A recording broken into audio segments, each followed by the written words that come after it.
Hello everyone, welcome back to another video. Hi, I am a nutritionist and fitness coach. आज की इस video में मैं वे protein के बारे में बताने वाला हूँ। वे प्रोटीन क्या होता है, वे प्रोटीन कैसे बनता है और वे प्रोटीन के कितने टाइप्स हैं। वे प्रोटीन को मिल्क से एक्सट्रैक्ट किया जाता है। आपने देखा ही होगा जब भी हम दही बनाते हैं तो हम क्या करते हैं, सबसे पहला मिल्क में हम लेमन को ऐड करते हैं। तो जब तो दही जम जाता है और उसके बाद जो रिमेनिंग जो वाटर बच जाता है उसके अंदर का ही, तो उसे हम वे लिक्विड कहते हैं, वो वे होता है। तो उसी लिक्विड को प्रोसेस करके उसमें डाइजेस्टिव एंजाइम्स ऐड करके उसको पाउडर फॉर्म में कन्वर्ट करते हैं। तो वही पाउडर हम वे प्रोटीन ऐसे यूज़ करते हैं। वो जो लिक्विड वे है उसमें 4 से 6 ग्राम प्रोटीन पर लीटर रहता है। मिल्क से हमें 2 टाइप के प्रोटीन मिलते हैं, एक वे प्रोटीन मिलता है और एक केसिन प्रोटीन मिलता है। वे प्रोटीन एब्जॉर्प्शन करने के लिए थोड़ा फास्ट होता है, लेकिन केसिन प्रोटीन एब्जॉर्प्शन करने के लिए थोड़ा स्लो रहता है। जो वे वाटर रहता है उसमें हाई अमाउंट ऑफ लैक्टोज भी रहता है। तो उसको अल्ट्रा एंड माइक्रो फिल्ट्रेशन करने के बाद उसको पाउडर फॉर्म में कन्वर्ट करते हैं, तो उसे ही हम वे कॉन्सेंट्रेट कहते हैं। तो उस वे कॉन्सेंट्रेट में 70 to 80% प्रोटीन अमाउंट रहता है और उसमें स्मॉल अमाउंट में थोड़ा सा लैक्टोज भी प्रेजेंट रहता है। और ये प्रोटीन थोड़ा सा बाकी के प्रोटीन के कंपैरिजन में थोड़ा सस्ता भी रहता है। वे प्रोटीन कॉन्सेंट्रेट को और प्रोसेस करते हैं cross microfiltration ion exchange chromatography. ये प्रोसेस करने के बाद वे प्रोटीन आइसोलेट बनता है। वे प्रोटीन आइसोलेट में 90% प्रोटीन रहता है और 0 लैक्टोज रहता है। उसके बाद इसी आइसोलेट प्रोटीन के ऊपर और प्रोसेस किया जाता है, जो कि हाइड्रोलाइसिस प्रोसेस किया जाता है।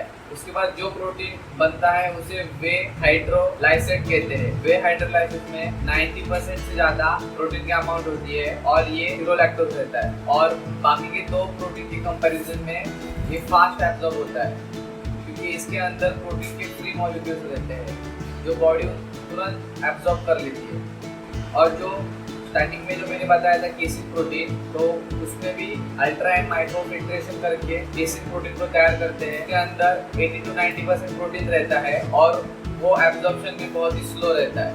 वे प्रोटीन लेने के हेल्थ बेनिफिट्स क्या क्या है? सबसे पहले whey protein help in weight loss, क्योंकि जब भी हम वे प्रोटीन लेते हैं तो वो मसल मास को प्रिजर्व करके रखता है। इट्स प्रमोट फैट बर्निंग, और वे प्रोटीन लेने की वजह से हमारा जो एपिटाइट है वो भी बहुत कंट्रोल में रहता है। It's reduce hunger. नेक्स्ट है whey protein promotes muscle growth. Basically हमारा जो मसल्स है वो एक अमीनो एसिड से बना हुआ है, तो वे प्रोटीन ऑब्वियसली मसल ग्रोथ में हेल्प करते हैं।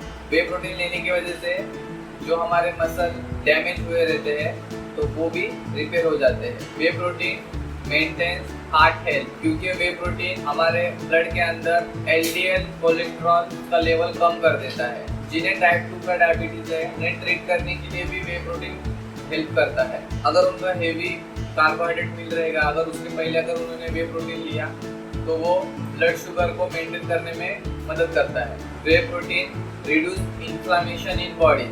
High amount of whey protein can reduce blood reactive protein. Blood C reactive protein ये हमारे ब्लड में तभी देखा जाता है जब हमको सीरियस इंजरी हुई रहती है, या कुछ इन्फेक्शन हुआ रहता है, या कोई क्रोनिक डिसीज हुआ रहता है। तो वे प्रोटीन लेने की वजह से उसका लेवल कम हो जाता है, इसके लिए ये एंटी इन्फ्लेमेशन की तरह काम करता है। Whey protein enhance antioxidant bodies. वे प्रोटीन एक एंटीऑक्सीडेंट की तरह भी काम करता है, क्योंकि वे प्रोटीन स्टिमुलेटिंग ग्लूटाथियोन प्रोडक्शन, और ग्लूटाथियोन एक एंटीऑक्सीडेंट है। तो यही कुछ बेनिफिट्स थे वे प्रोटीन के। वे प्रोटीन को अगर ओवरडोज में अगर कोई कंज्यूम करता है तो उसके साइड इफेक्ट्स क्या क्या है? सबसे पहला है intestinal discomfort and indigestion. Next है डिहाइड्रेशन। उसके बाद नोजिया, इरिटेबिलिटी और सर भी दुख सकता है, और डायरिया। और कौन कौन से ऐसे मेडिकल